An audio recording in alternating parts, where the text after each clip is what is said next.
तो अगर फिर से सवाल करेंगे हम लोग। यहाँ पे हमारे पास सवाल है बेसिकली क्वेश्चन नंबर 6 जो कि देखने में ख़तरनाक लग सकता है, लेकिन इसमें फॉर्मूला इस्तेमाल होगा क्लास 10th का ट्रिग्नोमेट्री का आइडेंटिटीज़ वाला। तुमने पढ़ा होगा कॉम्प्लीमेंट्री एंगल्स वाला जो होता है, trigonometric ratios of complementary angles, वो अगर पढ़ा है तो ही इस सवाल को कर पाओगे। अगर बहाने बनाओगे कि भैया सिलेबस से कट चुका है, कट चुका था, तो भाई नहीं बनेगा ये सवाल, ठीक है।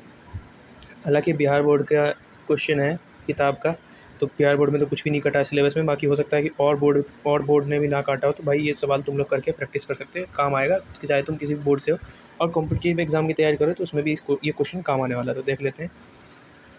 क्वेश्चन है हमारे पास कुछ इस प्रकार। डिटर्मिनेंट का क्वेश्चन है, तो डिटर्मिनेंट नहीं पढ़ा है तो भैया पढ़ना पड़ेगा तुमको। ये सिंबल मॉड का नहीं है, कुछ लोग कंफ्यूज हो जाते हैं। मॉड का सिंबल नहीं भाई, ये डिटर्मिनेंट का सिंबल है।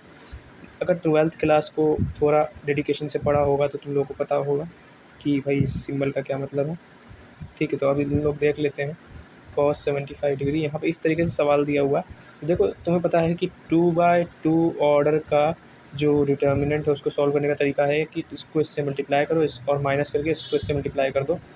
तो सबसे पहले भाई लेफ़्ट वाला जो टॉप लेफ़्ट जो वैल्यू है उसको बॉटम राइट वैल्यू से मल्टीप्लाई करो, फिर माइनस कर दो भाई टॉप राइट वाली वैल्यू को बॉटम लेफ़्ट वाली वैल्यू से। समझ गए? अगर नहीं बचे तो सरल भाषा में भाई लेफ़्ट साइड वाले की ऊपर वाली वैल्यू को राइट साइड वाले की नीचे वाली वैल्यू से मल्टीप्लाई करो और वाइस वर्सा, ठीक है। तो वाइस वर्सा का मतलब ये नहीं कह रहा हूँ कि इसको इससे मल्टीप्लाई करके फिर इसको माइनस, नहीं भाई, इसको पहले इससे मल्टीप्लाई करो फिर माइनस का सिंबल लगा के इसको इससे मल्टीप्लाई करो, ठीक है। इस तरीके से करना है। तो बाकी ठीक है, जो तुमने पढ़ा होगा अगर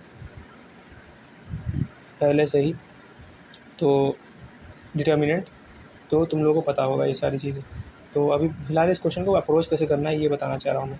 देखो कुछ लोग ना यहाँ पे आने के बाद अटक जाते हैं, मल्टीप्लाई बाय साइन 15 डिग्री। कुछ लोग बोलेंगे मल्टीप्लाई का सिंबल क्यों नहीं लगाया भाई, नहीं लगाना, लगाते हैं बड़ी क्लास में, क्योंकि यहाँ पे भाई फिर कन्फ्यूज़न हो जाती है। एक्स तो नहीं है वो भी, ठीक है, कन्फ्यूजन, वरना बाकी चाहो तो लगा सकते हैं, कोई दिक्कत की बात नहीं है।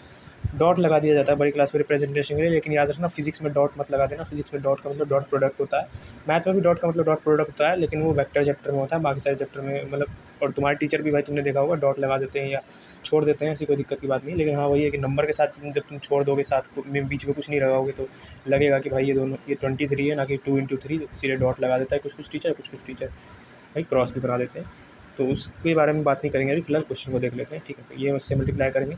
अब देखो cos 15 की वैल्यू नहीं पता मुझे, cos 75 की वैल्यू नहीं पता। अगर मान लो यहाँ पे cos 30 cos 60 होता तो मैं इनकी वैल्यू लिख देता, माइनस करके इसकी वैल्यू लिख देता, जैसे हम लोग 10th क्लास में करते थे।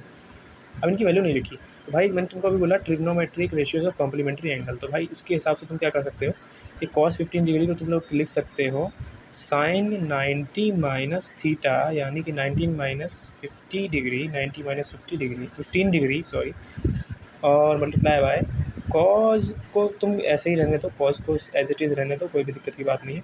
अब भाई यहाँ पे फिर से तुम यही कर सकते हो कि साइन को पकड़ लो, मतलब साइन को किसी एक को पकड़ लो, जैसे कि मैं मान लो मैं ये वाला पकड़ लेता हूँ, ये वाला साइन 15।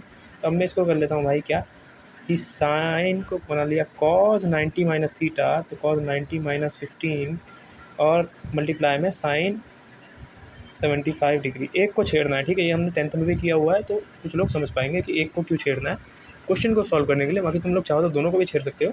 मतलब ये एक चीज़ है कि भाई ए को बी के इक्वल लिख सकते हैं, तो चाहे ए को बी लिख लो या बी को ए लिख लो, बात वही हो जाती है। तो भाई चाहे cos 15 डिग्री को यही रहने दो, चाहे साइन 90 माइनस 15 कर दो, कोई मतलब चीज़ वही है।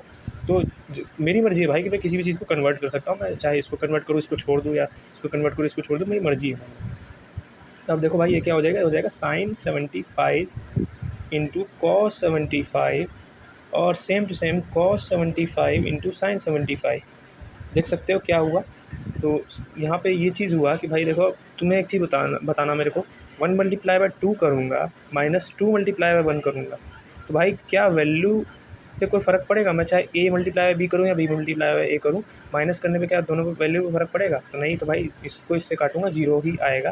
तो इसीलिए भाई चाहे साइन 75 मल्टीप्लाई बाय कॉस 75 हो या कॉस 75 मल्टीप्लाई बाय साइन 75 हो, माइनस करने पे आंसर जीरो ही आएगा। तो यहाँ पे आंसर जीरो आएगा। इस तरीके से हमारा ये वाला सवाल भी आसानी से बन गया। बाकी पीछे से मैच कर सकते हैं, लेकिन ये बिल्कुल सही आंसर है। हाँ, बुक वालों ने थोड़ा डायरेक्टली सॉल्व किया हुआ है, इसीलिए काफ़ी कॉम्प्लिकेटेड लगता है देखने में। तो बाकी मैं तुमको दिखा देता हूँ, इसका आंसर मैच करवा देता हूँ। फाइनल आंसर जो है वो एकदम सेम है और इस मेथड पे कोई डाउट भी नहीं कर सकता। हालांकि मैंने बुक का सॉल्यूशन यहाँ पे भाई तुम्हें दिखाना चाहूँगा, ये देखो बुक का सॉल्यूशन भाई काफ़ी कॉम्प्लिकेटेड है, ये देखो। तो इसमें भाई मुझे समझ में नहीं आया cos 75 + 15 क्यों कर दिया। हो सकता है कोई फार्मूला अलग सा लगाया हो, ज़रूरी नहीं भाई, एक सवाल को बनाने के कई तरीके होते हैं। हो सकता है इन्होंने कोई और तरीका लगाया हो। मैंने भाई 10th क्लास का मामूली सा फार्मूला लगा दिया अपना। भाई देखो किसी भी सवाल को कई तरीक़ों से बनाया जा सकता है, तो इस मेथड से मैंने इस सवाल को बना दिया है। बाकी अगर इसको अल्टरनेटिव मेथड से जानना चाहते हो कैसे बनाते हैं, उसके लिए भाई एक अलग से वीडियो बना दूँगा। एक ही वीडियो में कचरा नहीं करना चाहता हूँ मैं।